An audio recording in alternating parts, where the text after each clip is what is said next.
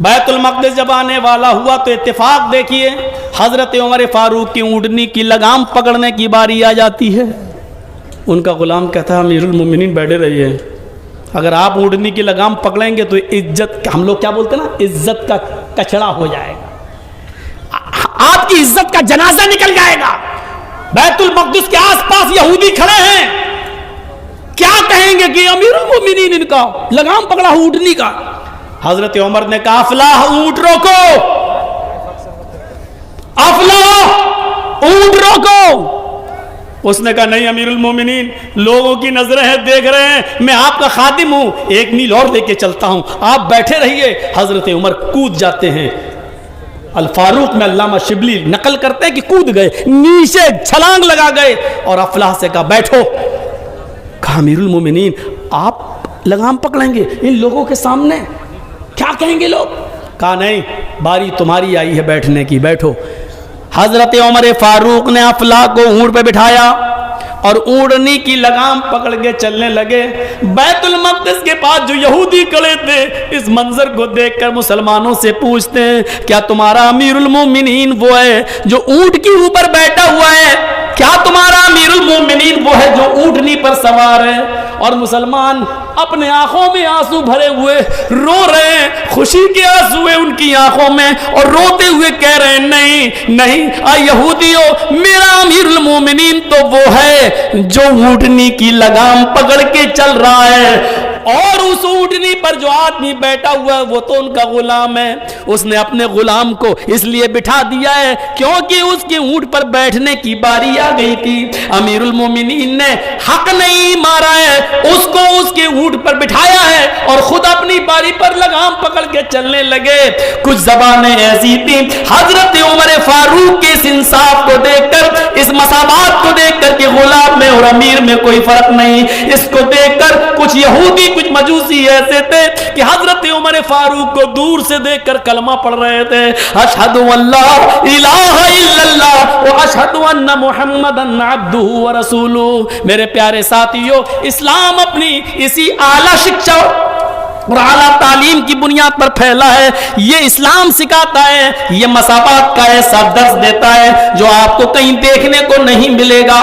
آج آپ دیکھ لو یورپ کے اندر, یورپ کی سرزمین پر جا کر دیکھ لو, صرف سفید فام انسان ہی حکومت کر سکتا ہے, اسی کو سرکاری نوکری مل سکتی ہے, سیاہ فام کو نہیں.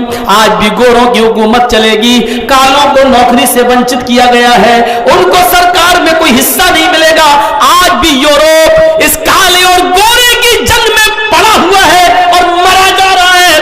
آج بھی سفید اور کالوں کے جھگڑے بڑے عام چل رہے ہیں, لیکن محمد رسول اللہ صلی اللہ علیہ وسلم نے جب حجۃ الوداع میں آخری خطبہ دیا تو اسی چیز کو سب سے پہلے مٹایا اور فرمایا کلکم بنی آدم وآدم من تراب لا فضل لعربی علی عجمی ولا لعجمی علی عربی.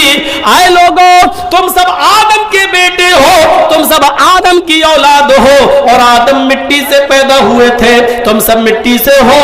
کوئی عرب کے رہنے والے کو کسی غیر عرب پر کوئی فوقیت نہیں ہے, اور کسی بھی عجم کے رہنے والے کو غیر عرب کے رہنے والے کو عرب کے رہنے والے پر کوئی سرشتہ نہیں ہے. یہ تم سب برابر ہو الا بالتقوی, تقوی کی بنیاد پر کوئی آدمی بڑا ہو سکتا ہے, وہ بھی اللہ کی نظر میں, ہماری اور آپ کی نظر میں نہیں. کہاں تھے تم ابھی تک؟ آؤ کہ ڈسٹرب کرو گے سب کو. ہم ختم کرنے والے ہیں تو تم یہ لگا رہے ہو. لگانے دیجیے, ان کو بس پیسہ ملنا چاہیے یوٹیوب پہ, ان کا چینل چلنا چاہیے. ابھی تک کھانا کھا رہا تھا پیٹ بھر کے, اب آیا ہے مائک لگا, لو سب کے ہٹا دیے. یہ لیجیے,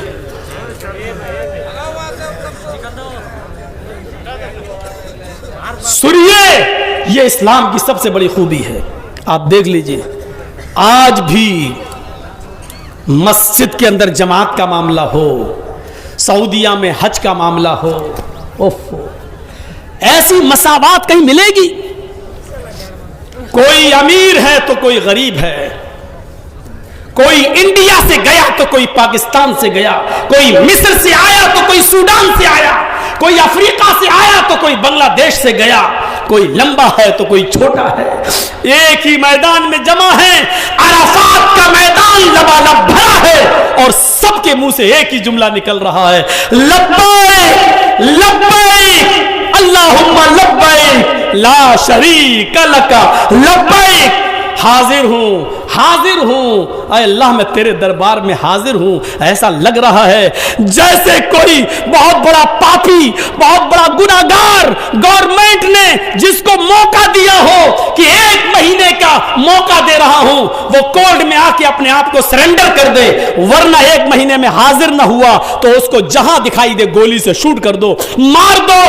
ایسا مجرم جو بھاگ رہا ہو اور کورٹ میں آ کے اپنے آپ کو سرنڈر کر رہا ہو، ایسا لگ رہا ہے جیسے ہندوستان اور پاکستان، مصر اور سوڈان اور افریقہ سے اپنے گناہوں کی پوڑری لاد کر اللہ کے دربار میں، اللہ کی عدالت میں اپنے گناہوں کی گٹھری لاد کر کوئی اعلان کر رہا ہو کہ اللہ میں حاضر ہوں، اللہ میں نے اپنے آپ کو سرنڈر کر دیا، اللہ میں نے اپنے آپ کو تیری عدالت میں سونپ دیا، اللہ میں نے زندگی بھر گناہ کیے ہیں، اللہ میں نے بہت بڑے پاپ کیے، آج تیرے گھر میں آ گیا ہوں، تیرے میدان میں جمع ہوں، اے اللہ دیکھ میرے جسم کے اوپر کوئی سلا ہوا کپڑا نہیں ہے، کوئی فخر نہیں ہے، کوئی میں بہت اسٹینڈرڈ کپڑا پہنے ہوئے نہیں ہوں، اے اللہ یہ سارے لوگ ایک ہی لباس میں، میرا بھی وہی لباس ہے، الہ العالمین ہم حاضر ہو گئے، ہم نے تیرے سامنے اپنے آپ کو سرنڈر کر دیا ہے، یہاں سرنڈر کرتا ہے، یہاں معافی مانگ رہا ہے، یہاں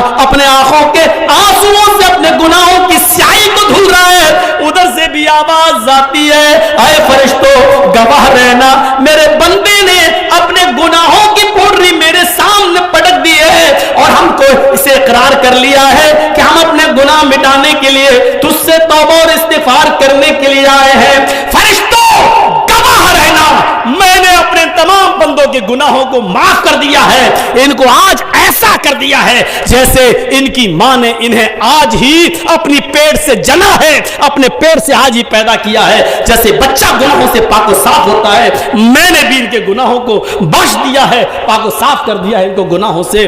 میرے بھائیوں ایک ہی لباس کیسا لگتا ہے، مساوات کا ایسا درس کہیں آپ کو دیکھنے کو نہیں ملے گا، کسی بھی جگہ نہیں ملے گا۔ یہ اسلام کی سب سے بڑی خوبی ہے کہ اس نے مساوات کا درس دیا ہے، کوئی بھی ہو۔ قرآن یہاں تک کہتا ہے ایمان والو، لا یجرمنکم شنآن قوم علی الا تعدلوا اعدلوا، ہاں ایمان والو کسی قوم کی دشمنی تمہیں کہیں ظلم کرنے پر مجبور نہ کر دے، کسی بھی حال میں ظلم مت ہونے دینا بلکہ انصاف کرنا۔ قرآن نے عدل کا حکم دیا، کوئی غیر مسلم کے ساتھ تمہارا معاملہ ہے ادھر بھی انصاف، اور دیکھا گیا قاضی شرح کی عدالت کے اندر جب حضرت علی کی ایک زرہ غائب ہو گئی، زرہ جو ہاتھ میں پہنی جاتی ہے اور تلوار چلائی جاتی ہے اس ہاتھ سے، اور جب کوئی کافر آپ کو تلوار مارتا ہے تو زرہ سے بچا لیا جاتا ہے، یا وہ تو ڈھال ہوتی ہے، زرہ جو ہے لوہے کی پہن لی جاتی ہے اپنے سینے پر تاکہ کوئی تیر نہ آئے، لوہے کی زرہ ایک یہودی کے پاس دیکھتے ہیں 6 مہینے کے بعد، تو حضرت علی نے کہا یہ زرہ میری ہے، کہا نہیں، یہودی نے کہا یہ زرہ میری ہے، حضرت علی نے کہا یہ دیکھو جھوٹ مت بولو، یہ زرہ میری ہے، میں پہچانتا ہوں، یہودی نے کہا یہ زرہ میری ہے، اگر آپ کہتے میری ہے تو جاؤ عدالت میں اپنا مقدمہ دائر کرو اور ثابت کرو کہ یہ زرہ تمہاری ہے۔ حضرت علی امیر المومنین ہیں لیکن اس کے باوجود یہودی سے زرہ نہیں لے پا رہے ہیں، قاضی شرح کی عدالت میں مقدمہ دائر کرتے ہیں کہ میری ایک زرہ ہے یہودی کے پاس، تاریخ دے کر یہودی کو طلب کیا گیا، حضرت عمر بھی اس تاریخ میں آئے، حضرت عمر فاروق سے پہلے یہودی کہنے لگا قاضی صاحب حضرت عمر نے، حضرت علی نے مقدمہ دائر کیا ہے میرے خلاف، قاضی شرح نے کہا اے یہودی خاموش رہو، تم مدعا علیہ ہو، مدعی نہیں، مدعی حضرت علی ہیں، پہلے ان کو بولنے کی اجازت دی جائے گی۔ حضرت علی نے کہا قاضی صاحب میری زرہ 6 مہینے پہلے گم ہو گئی تھی، 6 مہینے کے بعد یہ زرہ میں نے ایک یہودی کے ہاتھ میں دیکھی ہے، لہذا یہ زرہ میری ہے، مجھے دی جائے۔ کہا یہودی اب تو بول کیا بولتا اپنی صفائی میں؟ یہودی کہتا ہے قاضی صاحب حضرت علی غلط کہہ رہے ہیں، یہ زرہ تو کئی مہینوں سے